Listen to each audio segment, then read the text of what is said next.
Paano mag-start ng isang automatic na kotse?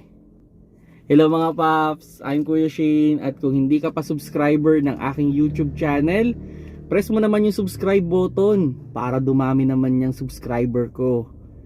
Okay, paano nga ba mag-start ng isang automatic na kotse? Well, may dalawang klase kasi ng susi ang automatic. Meron yung ito, may physical key. Meron naman yung parang remote na lang. So wala siyang physical key talaga. So remote na lang. So sensor na lang siya. Or kumbaga wirelessly siya na mai-start mo. Okay, pero normally sa mga disusi, okay, pag disusi yung sasakyan mo, hindi mo na kailangan apakan yung preno para ma-start mo yung sasakyan. Pero sa mga di-remote, okay, parang ang tawag na nila doon is remote required yun. So kailangan yung remote is nasa loob ng kotse. Then kailangan mong apakan yung preno bago mo pindutin yung push start button nya. Okay? So yun yung pinaka rules doon. So paano nga ba mag-start ng isang automatic na kotse? So pakita ko sa inyo mga paps. Ito, di susi ito Pero yung idea halos hindi naman magkakalayo. Okay?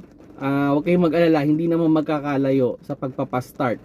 Okay, pakita ko muna sa inyo mga paps.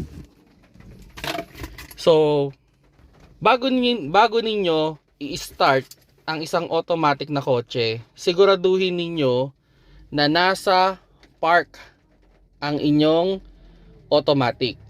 Okay? Normally, hindi nyo naman mapapatay yan kung yan ay wala sa park or wala sa neutral.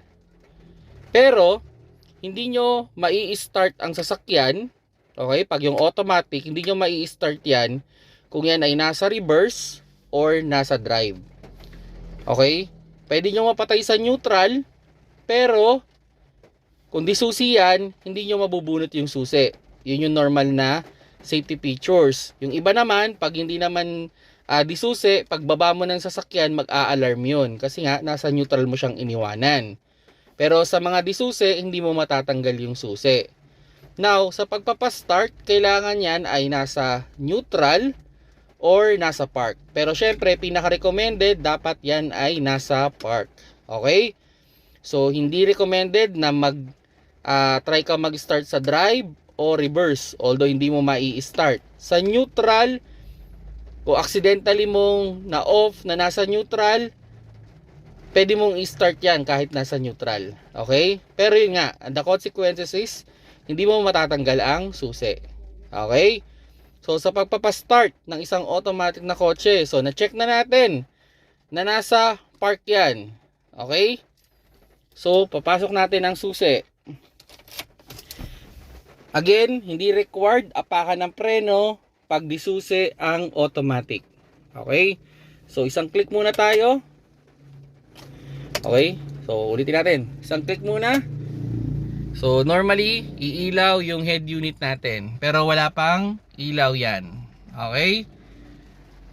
Head unit muna ang gumagana pag sa unang susi natin. Pangalawa, yung on. So, iilaw na yung mga mga code o yung mga logo. Like yan, yung check engine, oil, battery. Yan, yung ating sa steering, park, tsaka yung seat belt. Okay?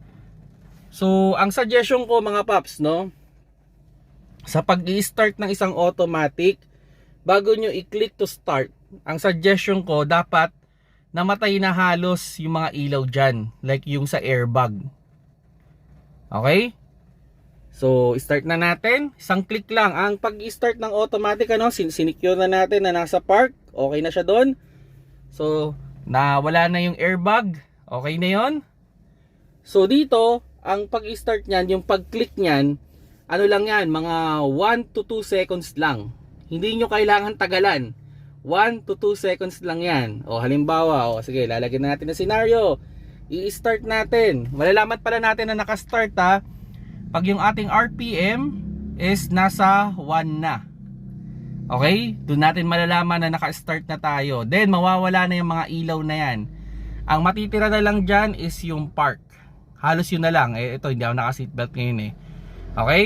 So, yun. Start natin. 1 to 2 seconds lang to. 1, 2, 3, go! Yun.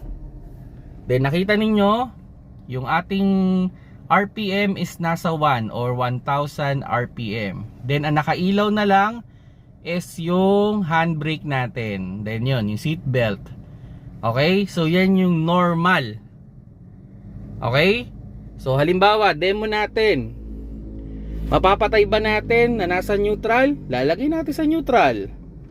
Okay? Naka-neutral tayo. Tatry natin i-off. Yun. Na-off natin. Na-off. Pero, hindi ko matatanggal ang susi. Yan. Diba? So, isa yan sa mga safety features, no? Sa iba, kung hindi yan susi, push start, kailangan mong ilagay yan sa park para tumigil yung alarm. Okay, like bumaba ka. Ito, isang question. May isang question tayo na-receive dyan Kung napatay na nasa neutral, dapat bang ilagay sa, okay lang bang ilagay sa park? Or, pwede bang i-start din na nasa neutral? So, walang problema kung saan nyo i-start yan. Kung gusto nyo nasa neutral or nasa park. Okay? So, ito, sample natin. So, nasa neutral. Pwede natin i-diretso yan sa park. Okay na yan. Nasa park na yan. May i-start ba? Try natin. Start natin. Ilaw ulit. Dapat mamatay yan. Okay? Start. Diba? Walang problema. Nag-start. Diba? Okay. Ito, papatayin na natin na nasa neutral. Okay? Papatayin natin ulit na nasa neutral. Okay? Hindi matanggal yung susi. Pwede bang i-start na nasa neutral? Tatry natin. Iilaw. Then start. Yun. Nag-start. Nasa neutral. So, yun mga paps, no? Sana nakakuha kayo ng mga idea with regards sa pagpapastart ng isang automatic na kotse. Sa mga di-push start, ganun lang din naman halos yung sequence. Okay? Kumbaga, kailangan mo munang ilagay sa park kung kayo ay magi-start or mag-o-off ng makina. Ganun lang kadali. Okay? Sa mga di-push start, kailangan mo lang apakan yung preno, pindutin mo lang yung push start, mag-o-on na yan.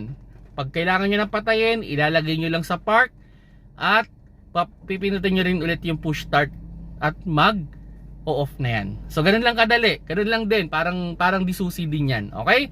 Kung nagustuhan nyo yung video, paki-like naman mga paps dyan.